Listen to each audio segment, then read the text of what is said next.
Obviously, a big signing for the Edmonton Oilers. There's a lot of familiarity there with me and Milan.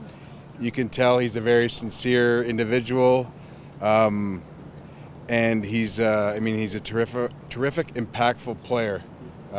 He's going to change a lot of things here just by the way he plays, the way he leads.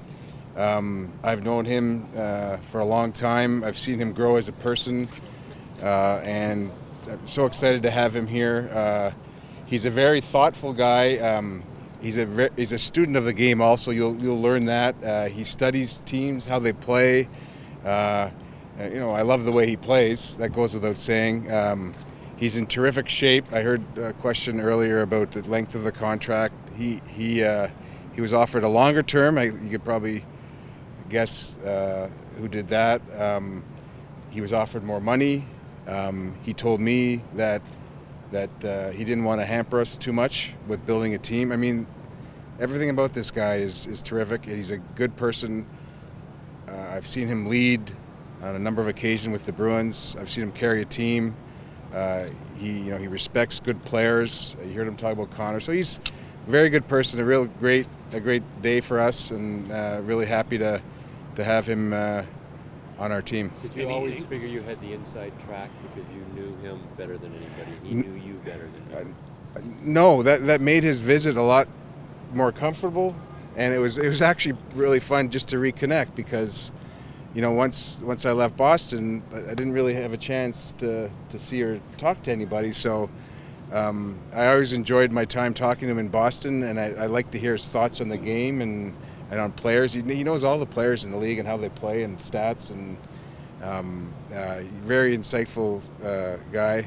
It was just about reconnecting with him and telling him how we're planning on doing things here and going through what we've done and why we've done it. And he asked a lot of questions. He appreciated that we had dinner at the Cates'. Daryl and his family were terrific. Very personable, and it was a good day with him, and it was actually one of the benefits of the shopping period. Any angst in the last 48 hours? Yeah, big time. If the question is the prior deal, would I have done it? That deal is being done. Yeah. So there was absolutely no connection to this. Yeah, I didn't know. Milan told me some of the teams. There was 12 teams. He told me some of the teams that were the finalists, and they're good teams and good people and good managers and good players and all that stuff. I know when we were walking around when we had him here, and I was talking to Brittany and his wife and Milan, and they talked about it. It's a real good place to raise a family. They got 2 young girls. He was really impressed with the rink, but with Milan, all that he wants to win, and that's the biggest thing. I've seen him in winning situations, and he's what we need in that sense. So anytime you move a player like Taylor Hall, there'll be some risk involved. Anytime you give anyone a 7-year deal, maybe there's risk involved. Do you feel like totally calculated and confident with the level of that you're stepping out there with a couple of these big moves this week? Well, there's risk involved in every decision you make, I feel like I can rehash the other deal, but I'll focus on Milan. He's 28. He's very limited injuries, if anything. And yes, the way he plays, it's a little more difficult to play that into your 30s. But I've seen him grow as a physically and mentally as a young man. I know what care he takes of his body. I know what his wife. She's very into nutrition, as Milan has become into nutrition. He was always one of the best conditioned athletes on the Bruins, so that stuff mitigates the risk. But there's risks. Yep, there's risks. How much more do you like your team today than a week ago? Well, we've improved our team significantly. We've added what I assess as a top defense, and regardless, he's going to be a 2 at some point. Larson.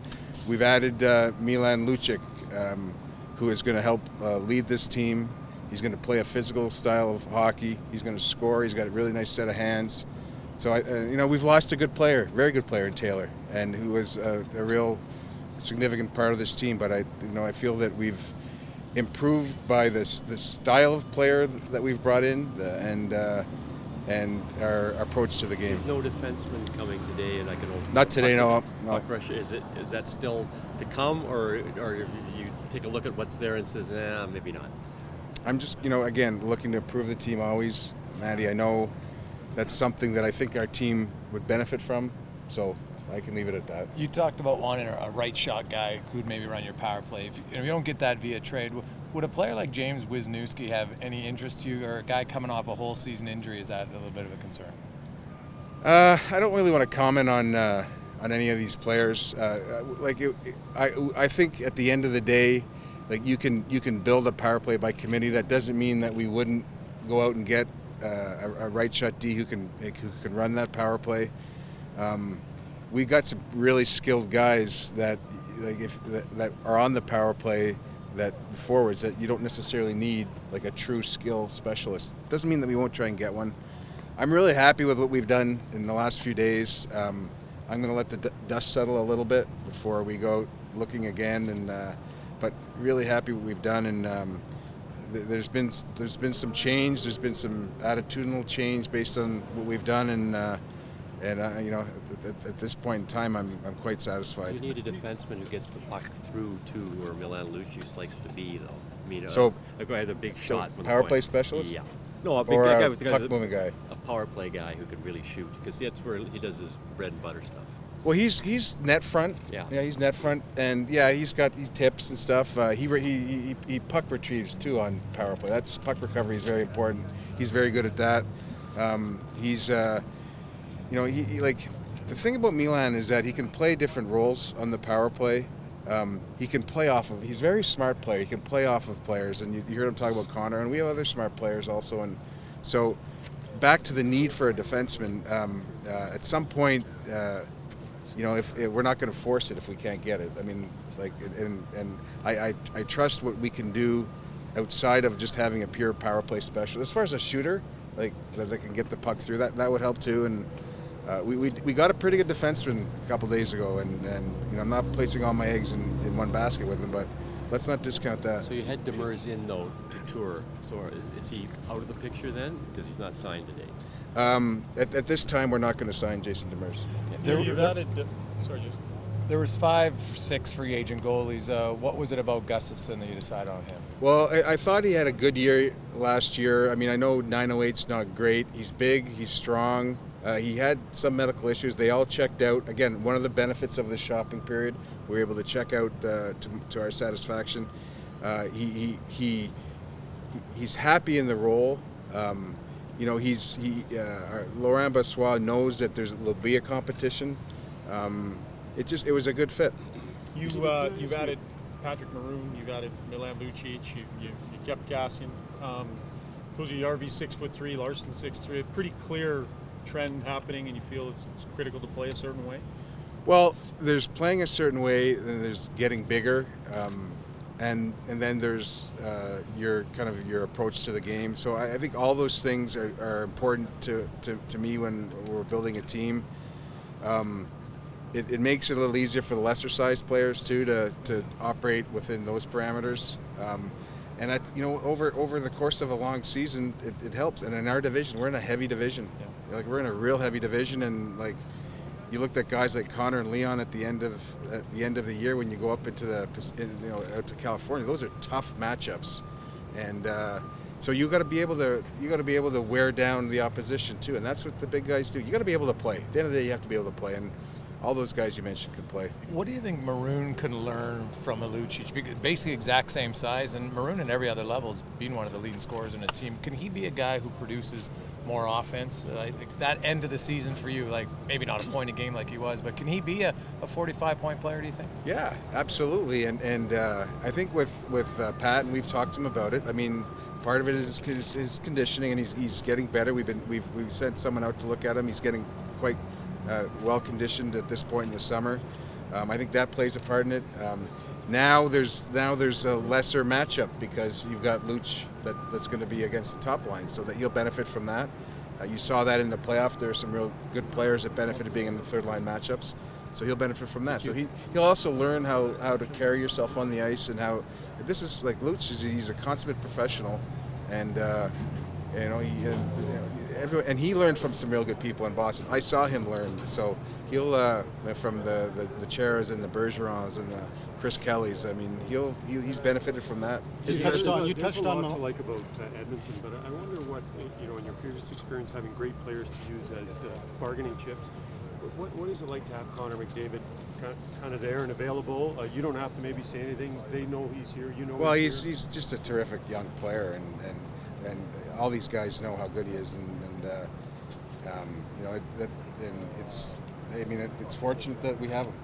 That's all I can say, and that you heard what Milan said about him, and Connor's a humble guy, and he wants to win, and I saw how happy he was when he won at the World Championships, and the guy's driven to win, as is Luch, and there's a lot of common goals there.